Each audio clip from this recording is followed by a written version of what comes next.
Hello and welcome to another midnight showing. Word of warning, due to the graphic nature and complete utter lack of quality of what I'm about to talk about, viewer discretion is advised because I will swear worse than any sailor or freaking movie you've ever seen. This is a subject that you need that kind of leeway with, and frankly I'm not going to try to restrain myself like I normally do. So, you have been warned. And as always, I'm Kelly, and I got out of 50 Shades of fucking Grey. Now, before I completely dive into ripping every single shred of this piece of filth apart, I'm going to mention a couple of good things I did, because there were a few good things, and I think that'll help alleviate some of the rage I had with this movie. Now, to give you an idea of just how bad this movie was, I literally saw it yesterday. I am recording this the next day. Normally I record these right after I see the film as a first reaction basis. But there are two reasons. A, it was really late when I got out. It was 1:30 in the morning. I didn't get home till almost 2. Everyone in my house is sleeping, and I would have had to scream at the top of my fucking lungs. That's how pissed off it was. And I didn't want to wake everyone up. Second, I was really tired. It is a chore to go through this film. So, as I said, I'm doing this the next day, where even after sleeping on it, the rage is still there. Normally it's not like this, but again, mentioning the good might help alleviate some of the bad so I don't have any horrible reactions. The first that was really, really, really good. Dakota Johnson as Anastasia Steele. What's her name again? Yes, her name is Anastasia Steele. Please tell me that's the only time we hear that name. She says it through the whole fucking movie. Like, she actually tells Grey not to call her that. But he keeps calling her Anastasia Steele and using her full name, or Miss Steele, and... There's not enough images of slaughtered bunnies in the world to get me not to laugh at that. Yeah, it's that bad.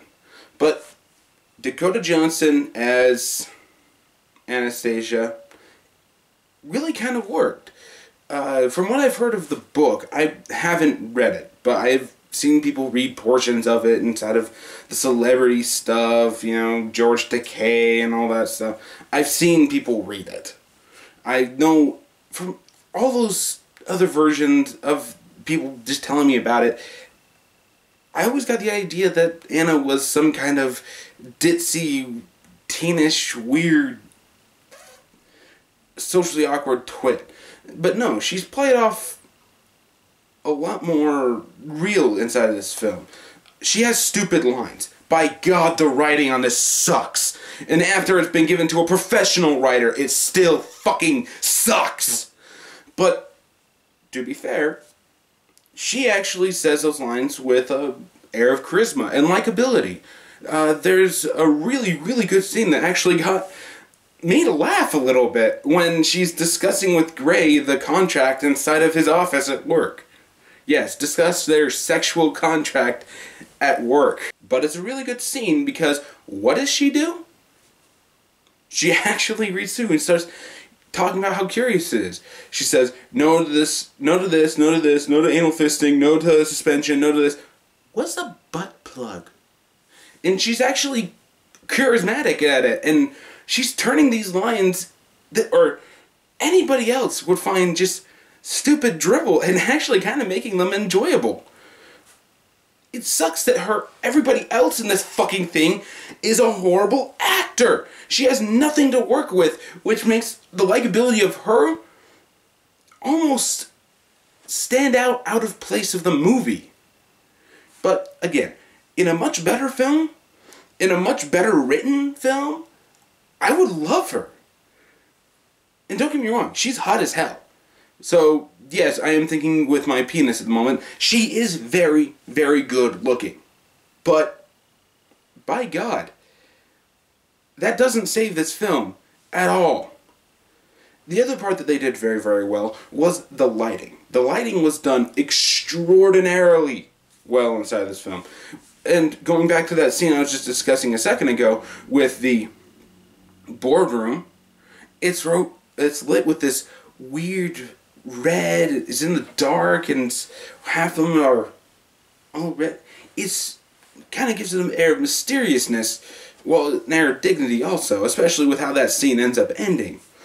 It's shot very, very well. But a good director can shoot a film very, very well. Or, let me put it this way. A good director can see a pile of shit, and he can light it well, and give it a very, very likable person to work with that shit. It doesn't change the fact it's a pile of shit! And that's what this is. A pile of shit. And with those two things out of the way, there really wasn't anything else this movie did good. I mean, for God's sake, I thought I was going to go into something that was raunchy. This was not raunchy. This was supposed to be explicit, wasn't it? There's some grotesque shots of her, I get that, but we only see Grey's ass maybe once. MPAA! Get over this whole sexual thing, please. You know, you can show some of him too. This is just, it was tame. When they enter the playroom, he's got flogs, he's got riding crops, he's got chains, he's got tape, he's got twist ties, he's got fucking horse tails, he's got dildos, he's got vibrators, he's got everything for this bondage S&M pit of his. He uses one flogger, one riding crop, that's it. Everything else is a mundane sex scene you'd see in any other film. I mean, compared to the 2000s, yeah, this might be considered raunchy, but let's dial the tone back to the 90s here for a second, and let's compare it to something like, oh, I don't know, Basic Instinct, or, there's a really, really good one that name escapes me that had Steven Seagal in it. It also involved a Japanese old pervert stereotype, two Asian, probably looking a lot younger than they were stereotypes, and a bowl of sake that was a hell of a lot more explicit than anything shown in this film. I mean, your whole selling point is the explicit side of this relationship. The sex is what's supposed to be selling this film. There's none in it. Now, someone's going to comment, well, of course there's some in it. A lot of the movie is sex scenes. Yeah, a good fifth of the movie is sex scenes. But let's face it, they're nothing all that exciting. Seriously, there was one instance that was semi-ly sexy. Everything is so mundane and obviously faked out that I'm pretty sure you could look up a softcore porno and still find something a hell of a lot better. I just did, by the way.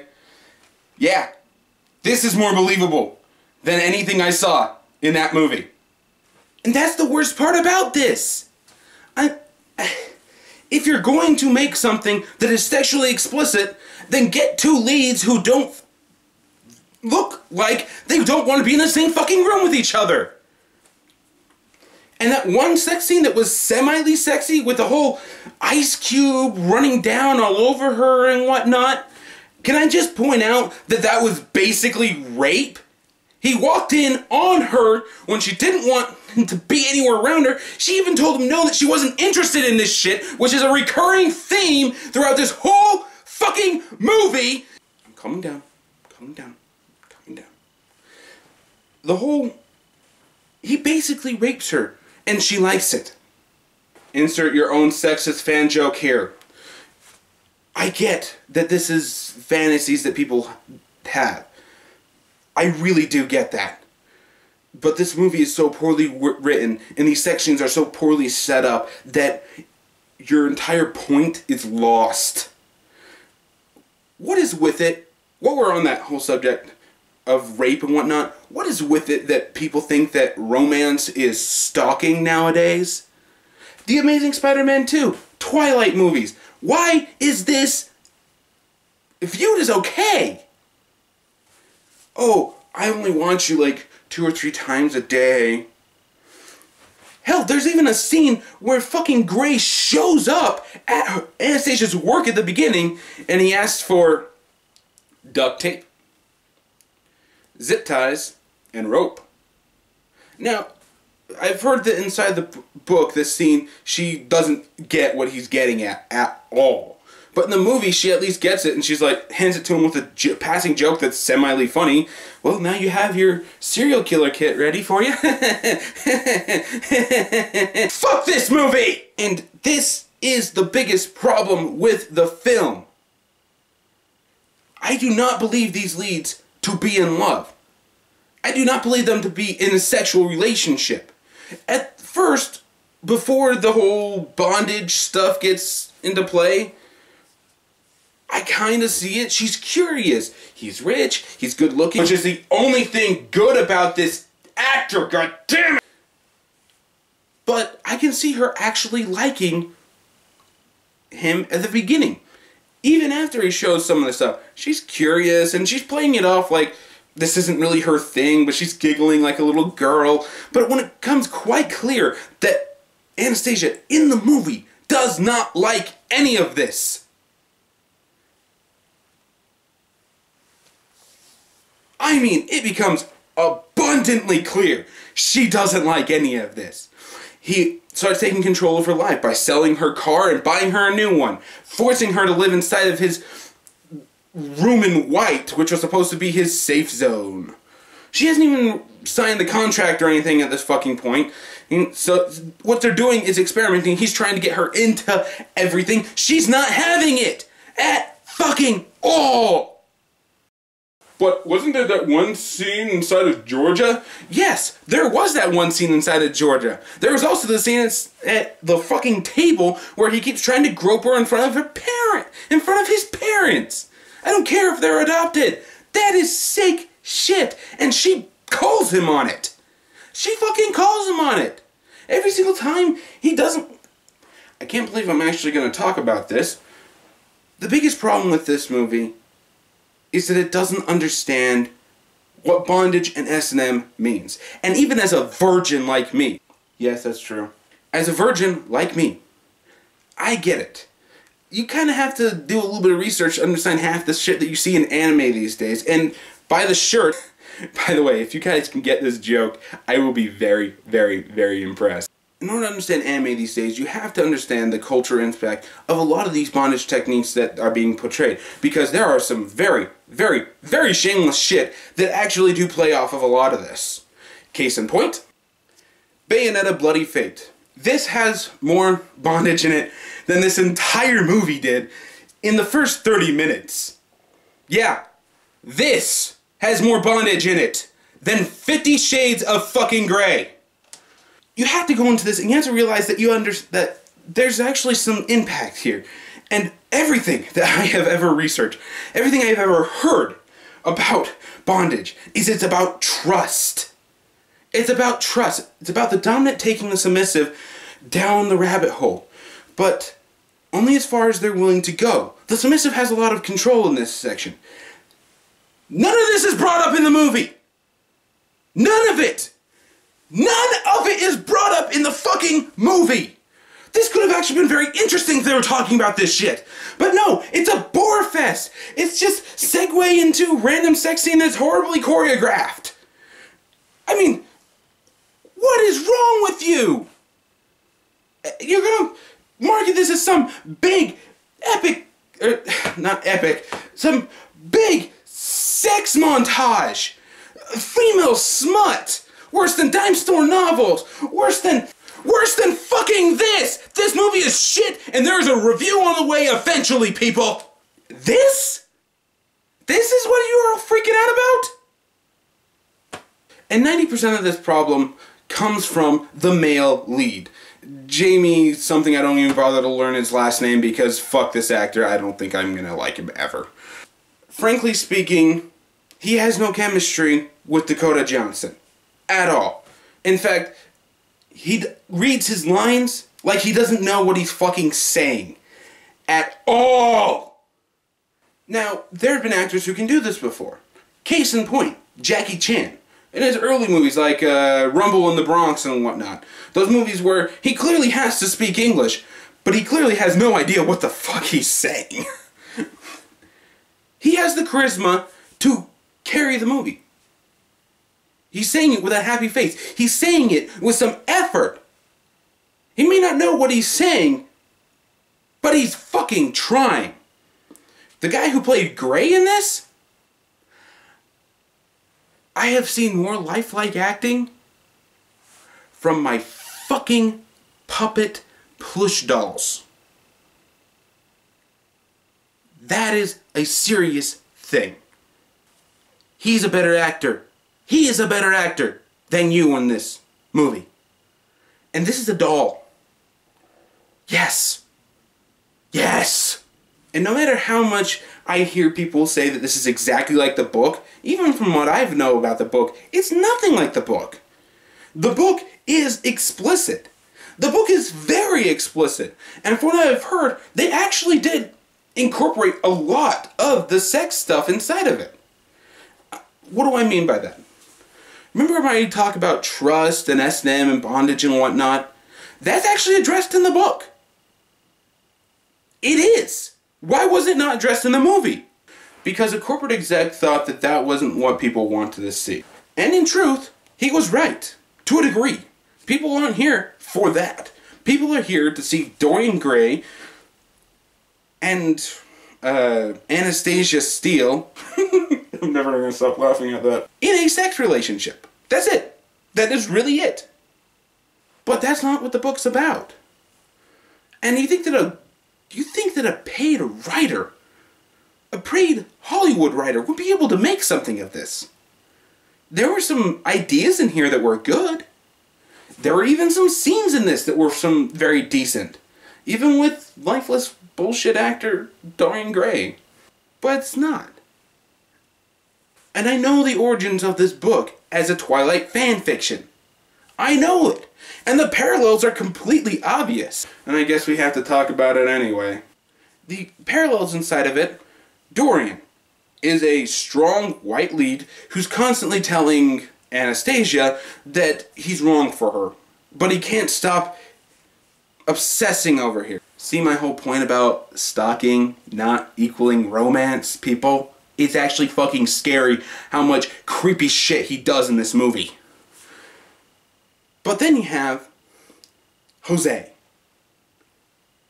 Ethnic stereotype, who's also a photographer, who also likes Anastasia. Yeah, we're just gonna call him Jacob. And honestly, the whole movie is just a Twilight fan fiction. But isn't that what the book is? Yes. Yes, it is. And that's why this movie sucks. I'm gonna call it for what it is. Twilight people. Everyone who's fucking obsessed with Twilight and thinks that it was actually something decent. Grow the fuck up! I'm a Harry Potter guy. I really am. I have all the books. I have most of the movies. But when Harry Potter ended, I got over it. I did. I moved on. I let that change my taste and find something more exquisite. It's one of the reasons why I actually like things like Lord of the Rings. Why my favorite book series at the moment is Steelheart. It's one of the reasons why I love Brandon Sanderson.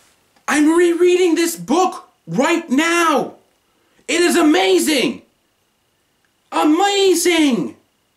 And I can honestly attribute all of my likes and things to what I grew up on, such as Harry Potter. But when it ended, I didn't sign a petition asking them to change the fucking actors. When it ended, I didn't go and find a fan fiction that someone managed to get famous of this said piece of shit. I grew up. I moved on. And if there's any indication that that is exactly what this movie is, it's the fucking audience that was in my theater last night. And my audience was shit. Now, I went to this movie for the sole purpose of doing this review.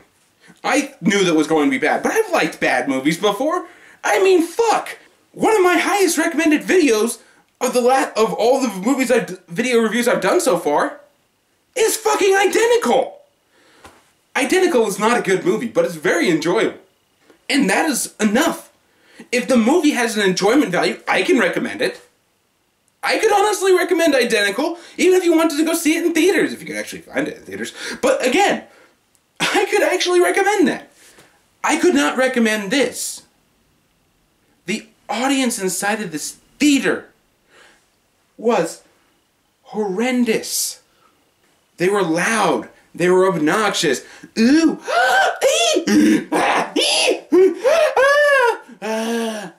I seriously got all of those reactions at this theater. You know, normally, I'd actually start laughing. If not for the fact that when I muttered to myself a little grunt, I got two people in front of me, 4 fucking rows in front of me, to turn around and glare at me. I didn't say anything loud. I just said, oh, don't do this. That's it. That's all I said. Glare at me. When I was actually saying that this movie was a piece of shit to the theater people that I'm friends with there, they see me every week. I tell them my final recommendation before I do these movies. When I was telling them what I thought about the movie, the people wouldn't shut up. They kept glaring at me and saying, it was amazing! It was awesome! It was the movie you want! I get that this is female fan fiction, and I'm being a male character, meaning that I probably aren't going to like or understand half of the shit that's in this movie. But when you get right down to it, the audience ruined any form of enjoyment I could have had out of this movie. Because they wouldn't shut the fuck up. They're always constantly making noise. And every time I said anything disconcerting or critical of the movie to people who are not them, I got shit for it! You know, I've said several times throughout this entire review that this is the biggest problem, this is the worst thing of it, and you know what, I probably meant it every single time I said that, because I'm not really scripting this at the moment. I'll admit I'm doing a few more new things with it, trying to keep it a little bit more interesting, but I'm not scripting this. So, when I think of the worst thing, so many things come up. But if there is one thing that was really dumb and pointless and completely vapid of this whole movie, was the fact that there's no story. But it's based on a book, which is a story, so how is there no story? That's my fucking question! This movie doesn't have a story. It builds a part of a story. Girl finds a boy that she kind of likes, boy's into kinky things, they start going down the rabbit hole. There's a start of a story. When things start to get a little intense, she calls him on it. And he says fucking nothing. Just do as you say, do as I say, and listen. And then the movie doesn't fucking end. No, it fucking doesn't end. It does not end. There is no ending on this film. Okay, that was a little... I know it was harsh! This movie does not end! And that is the biggest cardinal sin of any film or story or narrative possible. There is no story here. But what about something like Boyhood? That clearly didn't have a story. Yes, it did. It had a point. You followed this kid through 12 years of his life. That's it. This movie follows her. They have 3, maybe 4 sexual scenes, sexual activities before she starts calling shit. And then she asks her to understand. She needs to understand. Fair enough, he's taking her down the rabbit hole. She needs to know why. But he won't tell her. Remember that whole trust talking about? Yeah, it doesn't exist in this film. He won't tell her why he wants things this way. Why he does these things. Why he practices in this. Oh, we get some clippets of a backstory involving his maid raping him being an adopted child to a rich family with all the pressures and woes that come with fucking that, and all these other shit stuff that happened to him. He's got burns all over his chest. There was even one really, really nice scene where she's sleeping, he sits down, and he tries to work up the courage to tell her. So he starts talking to her while she's sleeping, of course, trying to psych himself up. And she doesn't wake up until he pats her on the head. Fair enough, if it's hard for him to talk about the subject. But get over it. She is your sexual partner. She is someone that you care about, supposedly. And this is what you're doing to her? And when she finally says, show me the worst, show me what you truly want to do to me, he tells her that he's 50 shades of fucked up. From a much better actor, that would actually be a pretty hilarious hammer-dropping line. But he delivers it with no charisma, no emotion, no nothing, no fucking anything. And he does proceed to show her the worst. What is the worst? The worst is apparently bending her over a table, pulling out a belt, and whipping her ass 6 times. You are in a room with a horsetail, with canes, with shit that I don't even know the name to, but I've seen inside of torture museums. And a belt is the worst. A fucking belt. But he didn't hold back on those strikes at all. He was totally trying to hurt her. So, bondage is part of bondage is pain. Really? A fucking belt is the worst? And even worse, this is what sends her over the edge. Sends her over the edge, she grabs her stuff, she confronts him telling give her back her damn car and everything, and then proceeds to leave. Once she gets in the elevator, the door's shut. Movie cuts to black! That's the end! That's the fucking end! Now, this would be an actual pivotal moment to have some kind of relationship resolution, where he finally tells her everything. It could have been a breaking point to something actually semi-decent. Nope, cut to black. We can save that for more movies. Why the fuck would you do that? The only moment in your movie that potentially has anything resembling of a story or motivation or anything, and you fucking cut to black? The fuck is wrong with you? So, without further ado, I'm going to get to my final verdict because I don't know what else to say about this. It is a fucking piece of shit! And if you want quality sex, women, here's the secret. Go on the internet and look up porn. Just look up porn. It'll be better written than this piece of shit! And that is saying something. That is saying a lot. So, final verdict. Fuck this movie. If you can, buy a copy of the book. Burn it! Don't let anybody read that shit again. If you can buy a copy of the movie, burn it too. This is an unholy piece of filth. It's boring, which is really saying something. Its prediction of romance and bondage in general is just disservicing and frankly disgusting. And it has no fucking story. The audience alone is worth not seeing this film. Really, it is. So, go see something else. Go see Kingsman. I'm gonna go see that with DJ in a few days. Go see it, please. It'll be 200% better than this. I'm begging you. So, without further ado, final verdict, fuck it. And I will see you all next time.